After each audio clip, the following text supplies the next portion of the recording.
Hello, hello, hello, hello.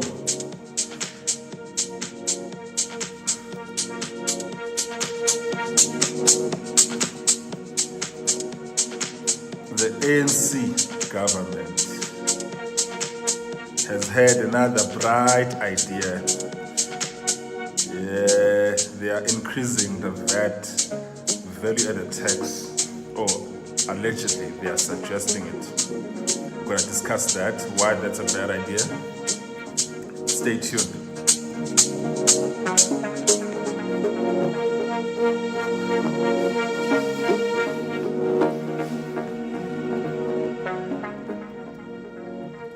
So, where are we?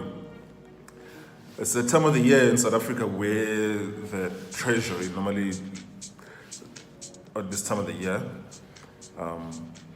issues a budget for the fiscal year, and a lot of issues of the concerning policy changes or what they're gonna be spending on, tax changes, tax increases, all kinds of fiscal changes are gonna happen, and government priorities.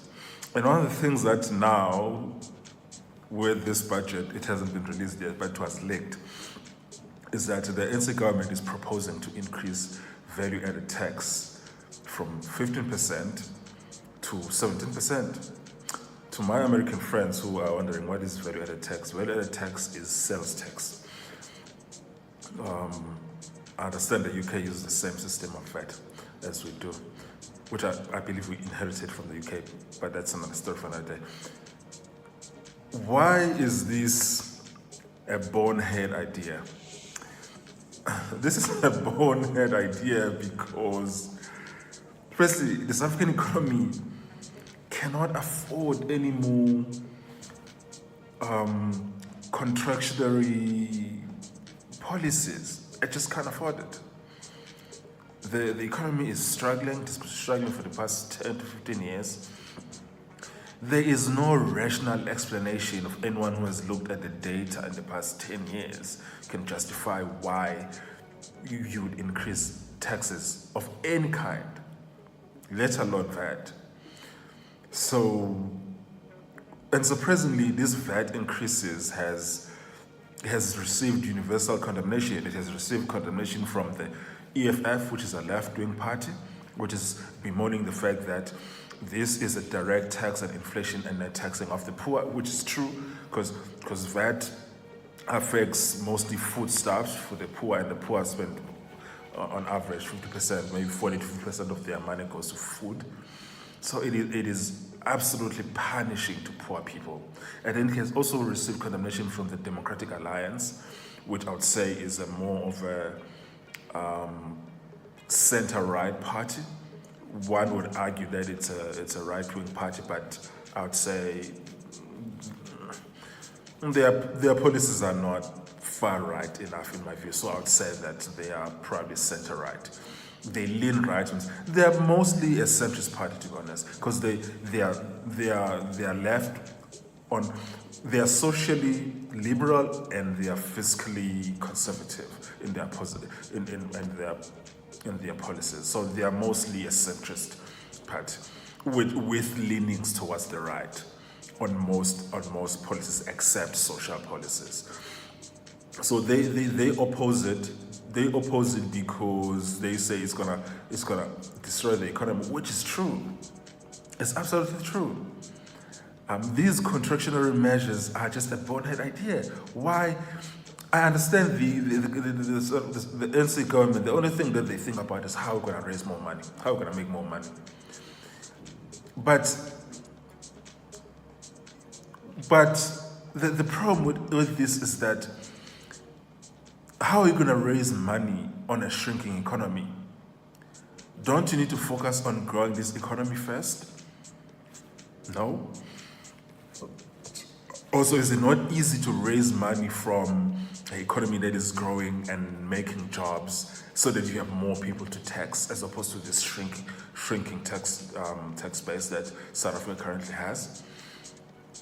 But also, I have there's a illustration here in 2017 when the Trump tax cuts of 2017, Trump tax cuts and deregulation policies resulted in the US Treasury actually collecting more revenue in that following fiscal year, which is 2018. Contrary to what the left wing in the US was saying, that, oh, the tax cuts for the rich and all of that crap, which was obviously not true. But all these tax cuts are going to affect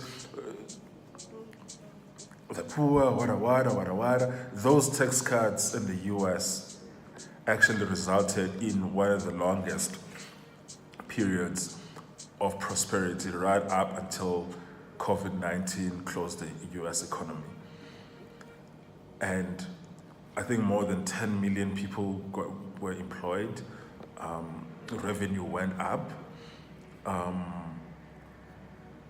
Also, what I find it to be very interesting is that another illustration in South Africa is that it turns out that when the last time when the Treasury raised the value-added tax, which was around 2018, if I'm not mistaken, from 14% to 15%, they saw that the following fiscal year, they collected less revenue, not more.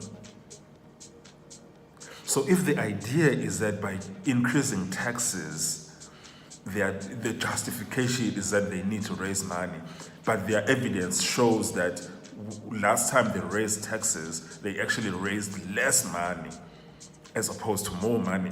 And we have an example on the other side of the Pacific, if you are watching from South Africa, that when Trump cut taxes, revenue went up. And we have evidence in South Africa, when South Africa raised taxes, revenue went down.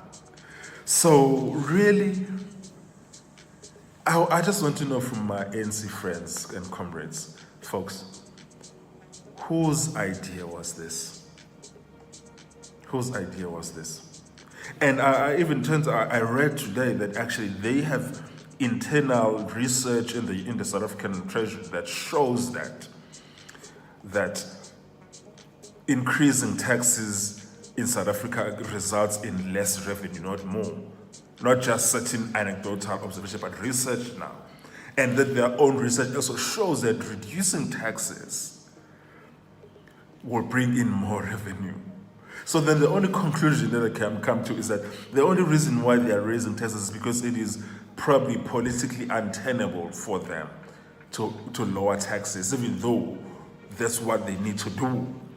It is politically untenable because of their alliances with the left, the South African Communist Party, and all of these, and all of these other communists and socialists who are in the ANC, and all this communist socialism influence.